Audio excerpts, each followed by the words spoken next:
Carl Jung once hinted that the soul of a woman carries mysteries the world may never fully comprehend. Mysteries not written in books, not spoken out loud, and not easily seen. Yet, when a woman embodies high spiritual power, the marks of it cannot be hidden. They are invisible to the eye, but undeniable to the soul. These marks are not about beauty, wealth, or charm. They are not achievements you can put on a resume. They are forces that shape her aura, the way she moves through life, and the way the world reacts when she enters a room. And the truth is, most people don't understand them. Some are drawn to them like moths to flame, while others are unsettled, even frightened. But for those who can see, these marks reveal something extraordinary.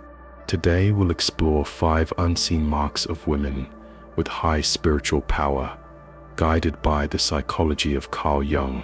Each mark is not just a trait, but a revelation, one that shows why such women live differently, why they feel more deeply, and why they often carry both blessing and burden. Stay with me until the end, because the final mark reveals why women of spiritual depth are almost always misunderstood, and why that misunderstanding is, paradoxically, proof of their power. Mark 1. The quiet presence that commands attention. Imagine a crowded room filled with noise, laughter, small talk, and chatter. Suddenly, a woman enters quietly, without announcement. She does not seek attention. She does not try to draw eyes. Yet somehow, the atmosphere shifts. People glance at her. The energy changes, though no one can explain why.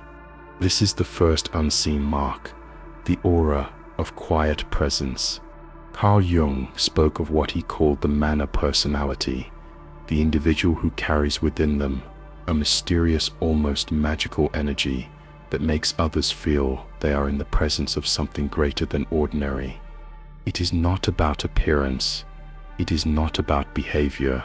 It is about a subtle spiritual gravity, an unspoken authority. A spiritually powerful woman radiates stillness that is louder than words. Her silence unsettles some. Because silence is rare in a world addicted to noise, others find it magnetic, because in her presence, the masks and distractions of life momentarily fall away. This kind of presence cannot be faked.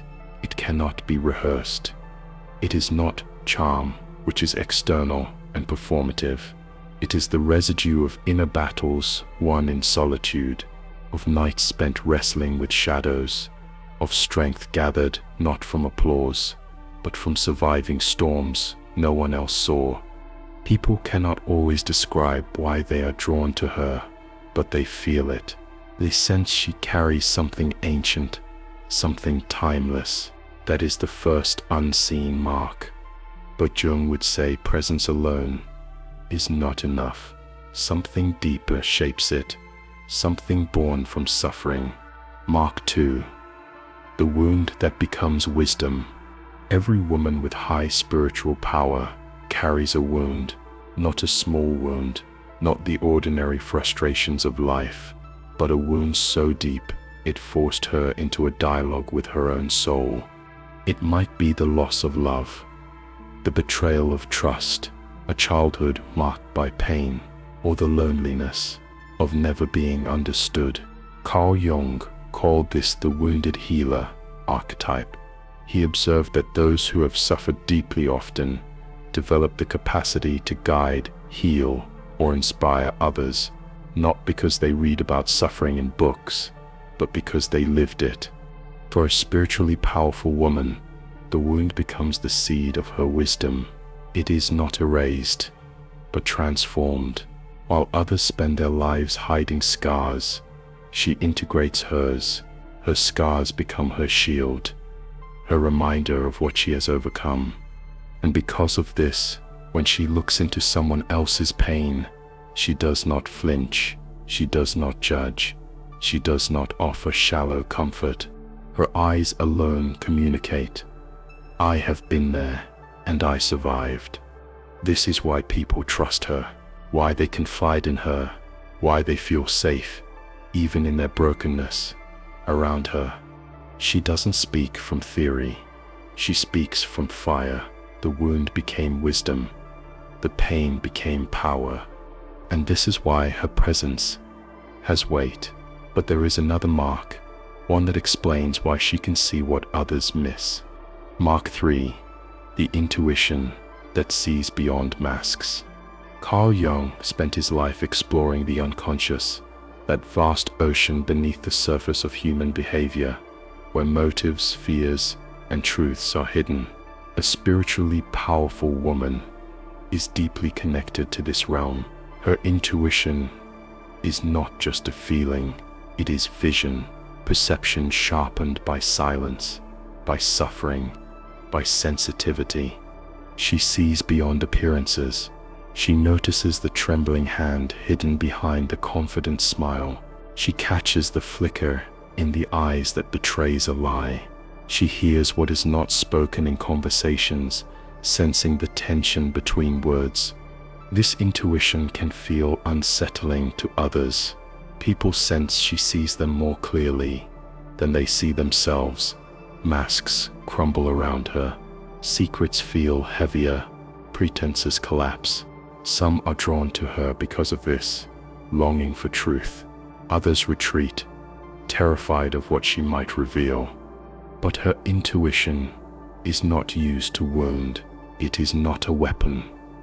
It is a light, a mirror. She does not seek to expose in cruelty, but to reveal in order to heal.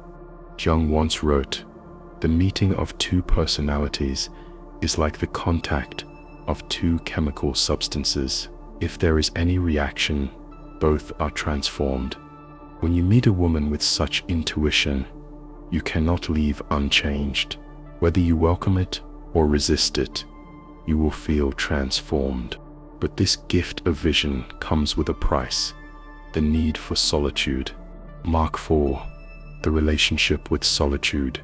We live in a time when solitude feels like a punishment. People run from silence. They drown themselves in distractions, in screens, in noise. But a woman with high spiritual power is different. She embraces solitude, not as emptiness, but as fullness. Carl Jung saw solitude not as isolation, but as the sacred chamber where the unconscious whispers truths. He believed that without solitude, one cannot hear the soul.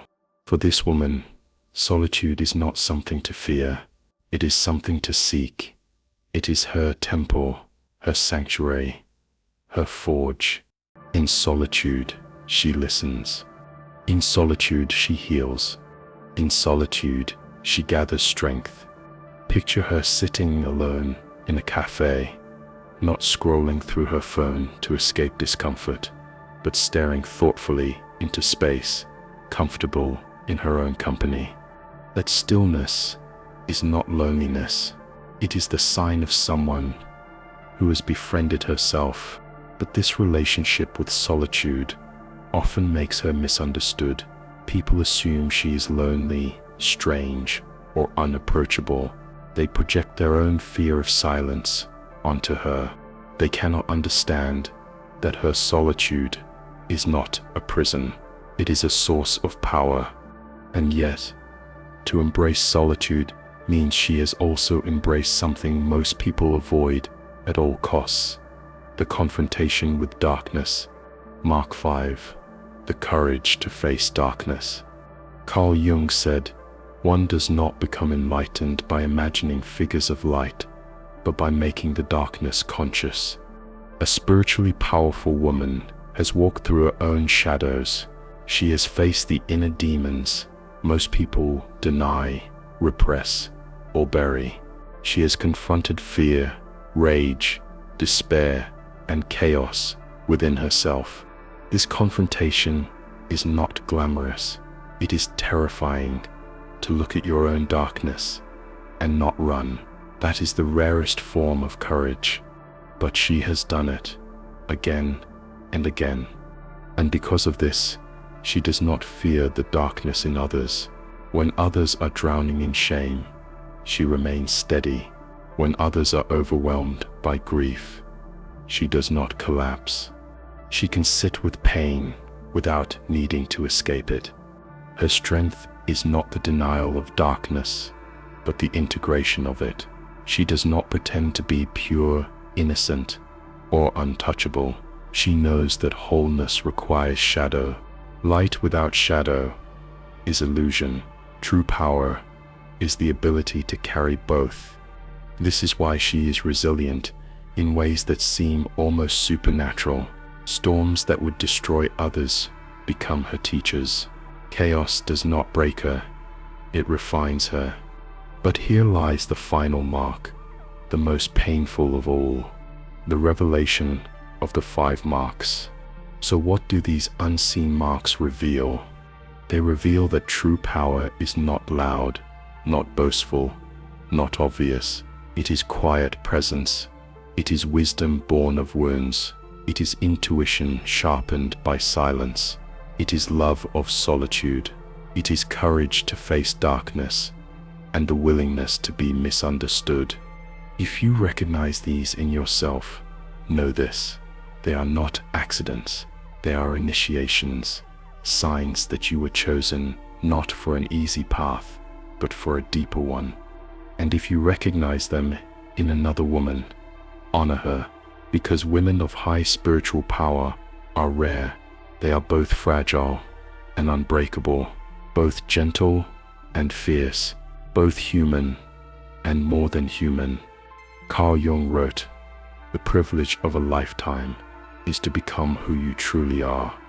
For women with these unseen marks, becoming who they truly are is not a choice, it is destiny. So the question is not whether you carry these marks. The question is, will you accept them? Will you live them fully, even when misunderstood, even when alone, even when the weight feels unbearable? Because if you do, you will discover what you always hinted at, that the deepest power of the soul is not to escape suffering, but to transform it into light.